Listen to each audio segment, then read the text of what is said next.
I had not intended to be here today because I was going to be working on the guidance on restaurants and on personal care and some others, but we have received a lot of questions about what the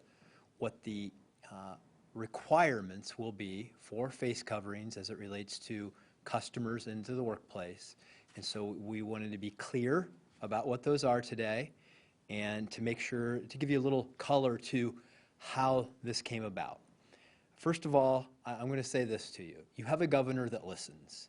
He tries to get the best advice from everybody. That's what we try to do. And as best as you can try to get advice from everybody, there's always going to be an exception.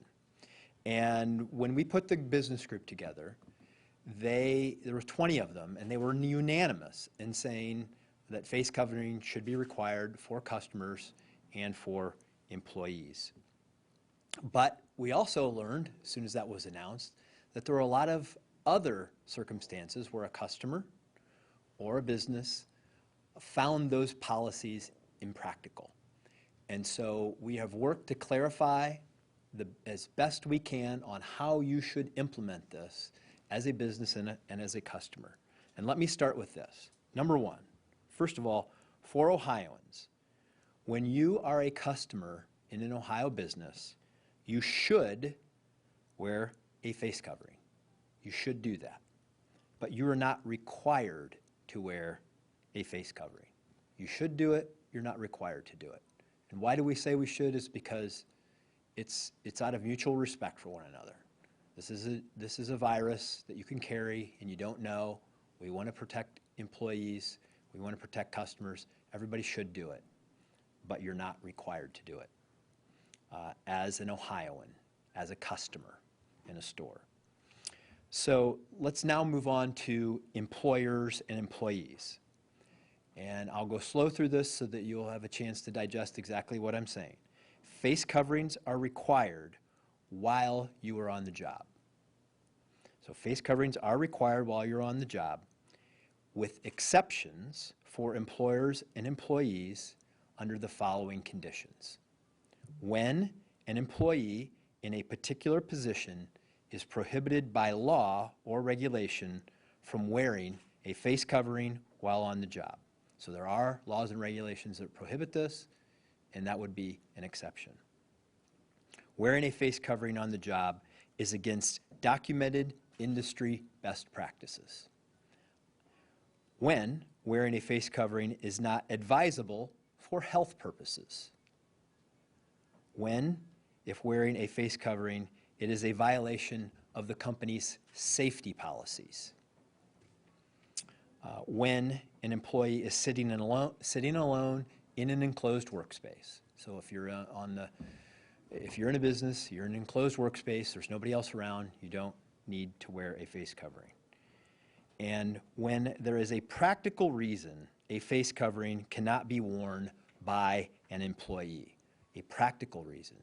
Meaning, for example, as we had people call in and say they work under extreme heat conditions, that the cloth mask would be wet in 2 minutes if I had to wear it. That's a practical exception.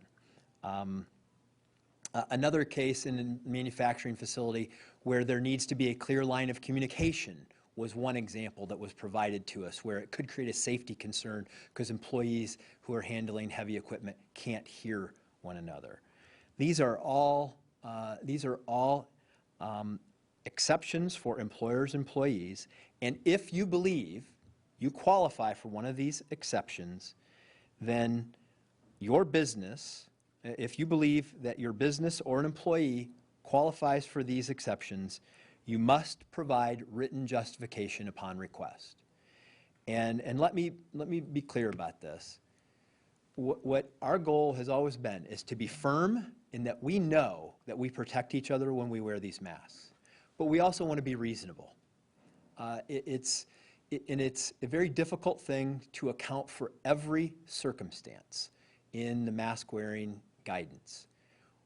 Ohioans, when we came into this in the original stay-at-home order, were reasonable and practical and followed the rules, and we have seen the health benefits of doing that. And as we issue this new guidance, we hope that the same thing happens, frankly, because we want you to comply not because it's a government mandate. We want you to comply because you care about each other. And as a practical matter, the faster we get through this, the faster we get on to phase 2 and phase 3. And when we do these things, the social distancing, the disinfecting, the wearing of masks, it drops those numbers.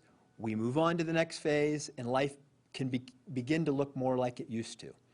And it's going to be a while, but it's going to take that team effort again. We're just appealing to you in doing this, that we're all in this together. These are the guidelines that are mandated with exceptions. And there's also best practices that even go above and beyond this if a business can do it, which many businesses already are. So we're trying to be firm and reasonable, and we hope that this clarification today will provide that guidance, and it will be available.